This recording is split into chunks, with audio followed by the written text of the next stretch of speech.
ನಮಸ್ತೆ ಸ್ನೇಹಿತರೆ, ಇವತ್ತೊಂದು ಬೆಳಕಿನ ಸತ್ಯವನ್ನು ಹೇಳೋಕ್ಕೆ ಇಷ್ಟಪಡ್ತಾ ಇದ್ದೀನಿ. ಮೊನ್ನೆ ವಿಡಿಯೋದಲ್ಲಿ ಕತ್ತಲ ಸತ್ಯ ಹೇಳಿದ್ದೆ, ಈಗ ಬೆಳಕಿನ ಸತ್ಯ. ಏನಪ್ಪ ಬೆಳಕಿನ ಸತ್ಯ ಅಂದರೆ, ಇವತ್ತಿನ ಸಾಮಾಜಿಕ ಜಾಲತಾಣ, ಇಂಟರ್ನೆಟ್ ಮತ್ತು ಹಿಂದೆ ಇದ್ದಂತಹ ಭಾರತದ ಜನಪದ ಸಂಸ್ಕೃತಿ ಮತ್ತು ಜನಪದ ಪರಂಪರೆ, ಇವೆರಡಕ್ಕೂ ಒಂದು ಸಾಮ್ಯತೆ ಇದೆ. ಏನು ಅಂತ ಹೇಳ್ತೀರಾ ನೋಡಿ. 2600 ವರ್ಷಗಳ ಹಿಂದೆ ನಮ್ಮ ದೇಶದಲ್ಲಿ ಭಗವಾನ್ ಬುದ್ಧ ಅನ್ನೋ ಒಬ್ಬರು ಹುಟ್ಟಿರುತ್ತಾರೆ. ಅದೇ ರೀತಿ ನೀವು 5000 ವರ್ಷಗಳ ಹಿಂದೆ ಅಂತ ಹೋದರೆ ಪರಮಾತ್ಮ ಭಗವಾನ್ ಶ್ರೀಕೃಷ್ಣ ಅಂತ ಬರ್ತಾರೆ. ಅದೇ ರೀತಿ ಬೇಜಾನು ವೇದ ಋಷಿಗಳು ಮತ್ತು ಆಯುರ್ವೇದ ಋಷಿಗಳು, ಜೀವಿಕ, ಚರಕ ಅನ್ನೋ ಎಂತೆಂಥ ಋಷಿಗಳು 2000, 3000, 4000 ವರ್ಷಗಳ ಹಿಂದೆ ಬಂದು ಹೋಗಿರ್ತಾರೆ.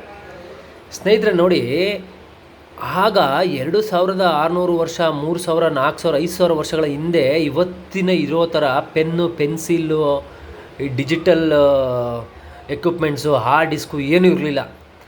ಆದರೆ ಈ ಜ್ಞಾನ ಇವತ್ತಿಗೂ ನಮ್ಮ ಮನೆಗಳಲ್ಲಿ ಇದ್ದಾವೆ. ಇವತ್ತು ನಾವು ಭಾರತೀಯರು ಅಡುಗೆ ಮಾಡಿಕೊಂಡು ತಿನ್ನುವ ವಿಧಾನವೇ ಆಯುರ್ವೇದ ವಿಧಾನ ಪದ್ಧತಿ.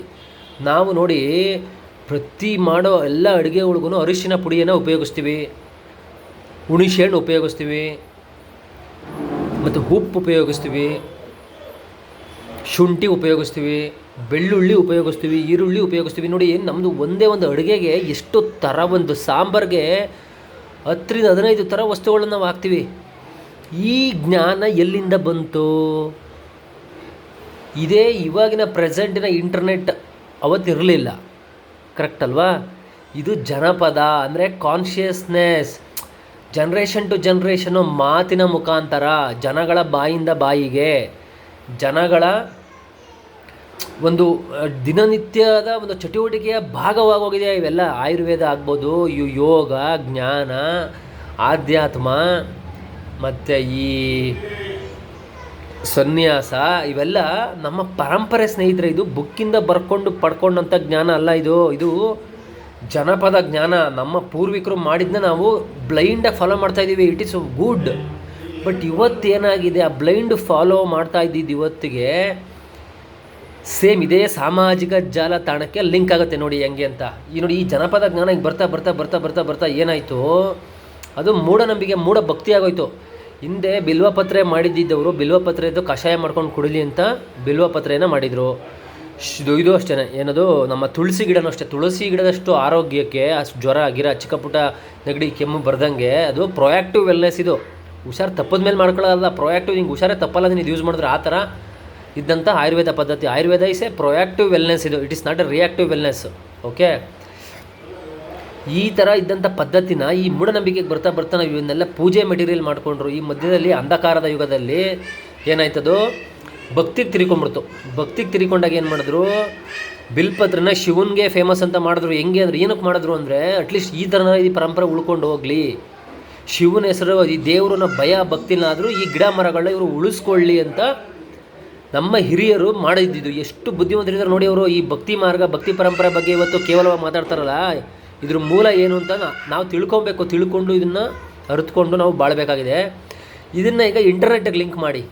ಇಂಟರ್ನೆಟ್ಗೆ ನೋಡಿ, ಇವಾಗ ಇದೇ ರೀತಿ ಯಾವಾಗ ಈ ಆಯುರ್ವೇದವನ್ನು ಸರಿ ಇಲ್ಲ, ಆಯುರ್ವೇದ ಕೆಟ್ಟದ್ದು ಅಂತ ಈ ಸೋ ಕಾಲ್ಡ್ ವೆಸ್ಟರ್ನೈಸ್ಡ್ ಮೈಂಡ್ಗಳು ಹಾಳು ಮಾಡೋದು ನಮ್ಮ ಇದ್ದಿದ್ದ ಪದ್ಧತಿನ, ಇದೇ ಸೇಮ್ ಕಾನ್ಸೆಪ್ಟ್ ಇವತ್ತು ಸೋಷಿಯಲ್ ಮೀಡಿಯಾದಲ್ಲಿ ಆಗ್ತಾಯಿದೆ. ಇವಾಗ ನೋಡಿ, ಸೋಷಿಯಲ್ ಮೀಡಿಯಾನ ಇವತ್ತು ಮೆಜಾರಿಟಿ ಎಲ್ಲರೂ ಬ್ಲೇಮ್ ಮಾಡೋಕ್ಕೆ ಸ್ಟಾರ್ಟ್ ಮಾಡಿದ್ದಾರೆ. ಸೋಷಿಯಲ್ ಮೀಡಿಯಾ ಸರಿ ಇಲ್ಲ, ಸೋಷಿಯಲ್ ಮೀಡಿಯಾ ಕೆಟ್ಟದ್ದು ಅಂತ. ಆದರೆ ಸ್ನೇಹಿತರೆ, ನಾನು ಹೇಳ್ತಾ ಇದ್ದೀನಿ ನೋಡಿ, ಸೋಷಿಯಲ್ ಮೀಡಿಯಾದಂತಹ ಅತ್ಯದ್ಭುತವಾದ ಇನ್ನೊಂದು ಆವಿಷ್ಕಾರ ಈ ಸದ್ಯದ ಈಗ ಲಾಸ್ಟ್ ಒಂದು 20-30 ವರ್ಷ, 2-3 ದಶಕಗಳಲ್ಲಿ ಬೇರೆ ಯಾವುದೂ ಆಗಿಲ್ಲ ಸ್ನೇಹಿತರೆ. ಅಷ್ಟು ದೊಡ್ಡ ರೆವಲ್ಯೂಷನು ಸೋಷಿಯಲ್ ಮೀಡಿಯಾದಲ್ಲಿ ಆಗಿದೆ ಇವತ್ತು. ಆಧ್ಯಾತ್ಮದಿಂದ ಹಿಡಿದು ಪೋರ್ನ್ ವೆಬ್ಸೈಟ್ ತನಕ, ಆಯುರ್ವೇದದಿಂದ ಹಿಡಿದು ಆ ಇನ್ಸ್ಟಾದಲ್ಲಿ ಬಟ್ಟೆ ಬಿಚ್ಕೊಂಡು ಮಾಡೋ ರೀಲ್ಸ್ ತನಕ ಎಲ್ಲವೂ ಕೂಡ ನಿಮಗೆ ಸೋಷಿಯಲ್ ಮೀಡಿಯಾದಲ್ಲಿ ಸಿಗ್ತಾಯಿದೆ ಇವತ್ತು.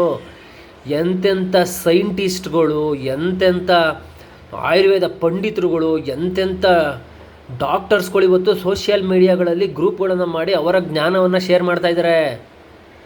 ಈ ಜನಪದ ಜ್ಞಾನ ಮತ್ತು ಈ ಸೋಷಿಯಲ್ ಮೀಡಿಯಾಗೆ ಏನು ವ್ಯತ್ಯಾಸ ಇಲ್ಲ ನೋಡಿ.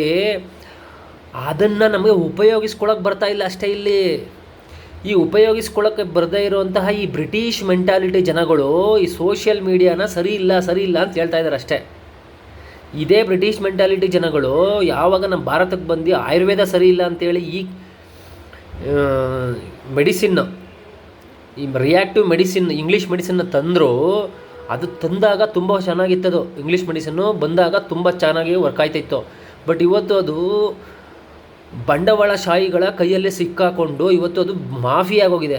ಅದೇ ರೀತಿ ಸೋಷಿಯಲ್ ಮೀಡಿಯಾ ಅನ್ನೋದು ಬಂದಾಗ ತುಂಬ ಚೆನ್ನಾಗಿತ್ತು. ಬಟ್ ಅದು ಮಾಫಿಯಾ ಆದಾಗ ಈಗ ಅದರಲ್ಲಿ ರೀಲ್ಸು, ಬಟ್ಟೆ ಬಿಚ್ಕೊಂಡು ಕುಣಿಯೋದೆಲ್ಲ ಬಂದು ಜನಗಳಿಗೆ ಬಳಸ್ಕೊಳ್ಳೋಕೆ ಗೊತ್ತಾಗ್ತಾಯಿಲ್ಲ. ಯಾಕೆ ಅಂದರೆ ಜನಗಳ ಮನಸ್ಸು ಅವ್ರ ಕಂಟ್ರೋಲಲ್ಲಿಲ್ಲ. ಈಗ ಜನಗಳ ಮನಸ್ಸು ಸೋಷಿಯಲ್ ಮೀಡಿಯಾ ಕಂಟ್ರೋಲಿದೆ. Social media is controlling the human mind is not controlling the social media. ಇದೇ ಸಮಸ್ಯೆ. ಮನುಷ್ಯನ ಮೆದುಳಿಗೆ ಮೂಲವಾದ ಸಮಸ್ಯೆ ಏನು ಅಂದರೆ ಇದು. ಮೆದುಳಿಗೆ ಎಲ್ಲವನ್ನು ನನ್ನ ಮಿತಿಯಲ್ಲಿ ಯಾವ ಥರ ಇಟ್ಕೋಬೇಕು ಅನ್ನೋ ಜ್ಞಾನ ಇಲ್ಲ. ಅದೇನಾಗುತ್ತೆ, ಆ ಥರ ಇಲ್ಲದೇ ಇದ್ದಾಗ brain will go to the opposite things ಅಥವಾ ಪರ್ಸನ್ಸ್ ಕಂಟ್ರೋಲು. ಇದೇ ಲಾಜಿಕ್ಕು ರಿಲಿಜನ್ ವಿಷಯದಲ್ಲಿ ವರ್ಕ್ ಆಗ್ತಾ ಇದೆ, ಇದೇ ಲಾಜಿಕ್ ಇಂಟರ್ನೆಟ್ ವಿಷಯದಲ್ಲಿ ವರ್ಕ್ ಆಗ್ತಾ ಇದೆ, ಇದೇ ಲಾಜಿಕ್ ಸೋಷಿಯಲ್ ಮೀಡಿಯಾದಲ್ಲಿ ವರ್ಕ್ ಆಗ್ತಾ ಇದೆ, ಇದೇ ಲಾಜಿಕ್ಕು ಆಯುರ್ವೇದದಲ್ಲಿ ವರ್ಕ್ ಆಗ್ತಾ ಇದೆ, ಇದೇ ಲಾಜಿಕ್ಕು ರಾಜಕೀಯ ಪದ್ಧತಿನಲ್ಲಿ ವರ್ಕ್ ಆಗ್ತಾ ಇದೆ. ಈ ಸತ್ಯವನ್ನು ನೀವು ಅರ್ಥ ಮಾಡ್ಕೊಳ್ಳಿ. ಅರ್ಥ ಮಾಡಿಕೊಂಡು ಸೋಷಿಯಲ್ ಮೀಡಿಯಾದಲ್ಲಿರೋ ಒಳ್ಳೊಳ್ಳೆ ಉಪಯುಕ್ತ ಮಾಹಿತಿಗಳನ್ನು ನೀವು ನಿಮ್ಮ ಸ್ವಂತ ಬೆಳವಣಿಗೆಗೆ, ಅಭಿವೃದ್ಧಿಗೆ, ನಿಮ್ಮ ಜ್ಞಾನ ಅಭಿವೃದ್ಧಿಗೆ ಉಪಯೋಗಿಸ್ಕೊಳ್ಳಿ. ಅದು ಬಿಟ್ಟು ಈ ರಾಜಕೀಯದವರು ರಾಜಕೀಯ ದಳ್ಳಾಳೀಕರಣಕ್ಕೆ ಸಿಕ್ಕಿದ ಹಾಗೆ ಗುಲಾಮಗಿರಿಯ ಮನಸ್ಥಿತಿಯಲ್ಲಿ ಶೇರ್ ಮಾಡುತ್ತಿರುವ ವಿಚಾರಗಳನ್ನು ದೂರ ಇಡಿ. ಇತ್ತೀಚೆಗೆ ಒಂದು ದೊಡ್ಡ ಷಡ್ಯಂತ್ರ ನಡೀತಿರೋದೇನು ಅಂದರೆ, ಯಾರಾದರೂ ಆಯುರ್ವೇದದ ಬಗ್ಗೆ ಮಾತಾಡಿದ್ರೆ ಅಥವಾ ಯಾರಾದರೂ ಭಾರತೀಯ ಸಂಸ್ಕೃತಿ ಬಗ್ಗೆ ಮಾತಾಡಿದ್ರೆ ಅದನ್ನು ವಾಟ್ಸಪ್ ಯೂನಿವರ್ಸಿಟಿ ಗ್ರ್ಯಾಜುಯೇಟ್ಸ್ ಅಂತ ಒಂದು ಹೊಸ ಟೈಟಲ್ಲು, ಒಂದು ಪದಕವನ್ನು ಕೊಟ್ಬಿಟ್ಟಿದ್ದಾರೆ. ಈ ವಾಟ್ಸಪ್ ಯೂನಿವರ್ಸಿಟಿ ಗ್ರ್ಯಾಜುಯೇಟ್ಸ್ ಅಂತ ಕ್ರಿಯೇಟ್ ಮಾಡಿರೋದು ಬೇರೆ ಯಾರೂ ಅಲ್ಲ, ಇವರೆಲ್ಲ ಈ ಲೆಫ್ಟಿಸ್ಟ್ ಬ್ರಿಟಿಷ್ ಫ್ರೀ ಇಂಡಿಯಾದಲ್ಲಿ ಲೆಫ್ಟಿಸ್ಟ್ ಮೆಂಟ್ಯಾಲಿಟಿ, ಈ ಗುಲಾಮಗಿರಿಯ ಮನಸ್ಥಿತಿಯ ಯೂನಿವರ್ಸಿಟಿ ಜನಗಳು. ಈ ಗುಲಾಮಗಿರಿಯ ಯೂನಿವರ್ಸಿಟಿಯ ಜನಗಳು ಯಾವ ರೀತಿ ಅಂದರೆ, ಇವರು ಹುಟ್ಟಿಸಿದ್ದ ಅಪ್ಪ ಅಮ್ಮನ್ನೇ ಬೀದಿಗೆ ತಳ್ಳುವ ಜನರು ಇವರು, ಬೇರೆ ಯಾರೂ ಅಲ್ಲ. ಇವರು ತಿಂದಿದ್ದು, ಕುಡಿದಿದ್ದು, ಹೇತಿದ್ದು, ಬೆಳೆದಿದ್ದೆಲ್ಲ ಭಾರತದಲ್ಲೇ, ಬಟ್ ಭಾರತದ ವಿರೋಧವಾಗಿ ಮಾತಾಡುವಂತಹ ಈ ಜನಗಳು ಇವರು. ಆದರೆ ನಾವು ಭಾರತೀಯರಾದಂತಹ ಜನಗಳು ನಮ್ಮ ಆಯುರ್ವೇದ ಮತ್ತು ನಮ್ಮ ಬೇರೆ ಬೇರೆ ಗಿಡಮೂಲಿಕೆಯ ಪದ್ಧತಿಗಳು ಇವನ್ನೆಲ್ಲವನ್ನು ಜ್ಞಾನವನ್ನು ಅರಿತುಕೊಂಡು ಅವನ್ನು ಕರೆಕ್ಟಾಗಿ ಬಳಸಿಕೊಂಡರೆ ನೀವು ಈ ಕ್ಯಾನ್ಸರು, ಹಾರ್ಟ್ ಅಟ್ಯಾಕ್ ಬಂದು ಇಂಗ್ಲೀಷ್ ಆಸ್ಪತ್ರೆಗೆ ಸೇರುವ ಎಷ್ಟೋ ಪಾಸಿಬಿಲಿಟೀಸ್ನ ಕಡಿಮೆ ಮಾಡ್ಬೋದು ನೀವು, ಆಯಿತಾ. ನಾನು ಇಂಗ್ಲೀಷ್ ಮೆಡಿಸನ್ನ ದೂಷಿಸ್ತಾ ಇಲ್ಲ. ಫ್ಯೂಚರ್ ಈಸ್ ಇಂಟಿಗ್ರೇಟೆಡ್ ಮೆಡಿಸಿನ್ ಅಂದರೆ ಪ್ರೀ ವೆಲ್ನೆಸ್, ಪ್ರೊಯಾಕ್ಟಿವ್ ವೆಲ್ನೆಸ್ಗೆ ನೀವು ಆಯುರ್ವೇದವನ್ನು ಬಳಸಿ ನೀವು ದಿನನಿತ್ಯ ತಿನ್ನುವ ಊಟ, ತಿಂಡಿ, ಆಹಾರ ಪದಾರ್ಥಗಳಲ್ಲಿ ನೀವು ಅದನ್ನು ಕರೆಕ್ಟಾಗಿ ಉಪಯೋಗಿಸ್ಕೊಳ್ಳಿ. ಅದೆಲ್ಲ ಮಾಡಿದ ಮೇಲೂ ನಿಮಗೆ ಕಾಯಿಲೆ ಬಂತು ಅಂದರೆ ಅದೇನು ಮಾಡೋಕ್ಕಾಗಲ್ಲ, ಹಣೆ ಬರಹ ಅಂತೇಳಿ ನೀವು ಇಂಗ್ಲೀಷ್ ಮೆಡಿಸಿನ್ನೇ ತೊಗೊಳ್ಳಬೇಕಾಗುತ್ತದೆ. ಅದರ ಆಲ್ಟರ್ನೇಟಿವ್ ಹೋಮಿಯೋಪತಿ ಇದೆ, ಇವಾಗ ನ್ಯಾಚುರೋಪತಿ ಅಂತ ಬರ್ತಾ ಇದೆ, ಉಪಯೋಗಿಸ್ಕೊಬೋದು. ಇದು ನೋಡಿ, ಈ ಸತ್ಯ ಎಲ್ಲರೂ ಅರ್ಥ ಮಾಡ್ಕೊಬೇಕಾಗಿದೆ. ಸೋಷಿಯಲ್ ಮೀಡಿಯಾ ಕೆಟ್ಟದ್ದಲ್ಲ, ಇಂಟರ್ನೆಟ್ ಕೆಟ್ಟದ್ದಲ್ಲ, ಸಾಫ್ಟ್ವೇರ್ ಕೆಟ್ಟದ್ದಲ್ಲ. ಇದನ್ನು ಕೆಟ್ಟದ್ದು ಅಂತ ಹೇಳ್ಕೊಂಡು ಮೂಢನಂಬಿಕೆಯಲ್ಲಿ ಬಿದ್ದು ಸಾಯ್ತಾ ಇರೋಂಥ ಒಂದು ವರ್ಗ ನಮ್ಮ ಭಾರತೀಯರಲ್ಲೇ ಇದೆ.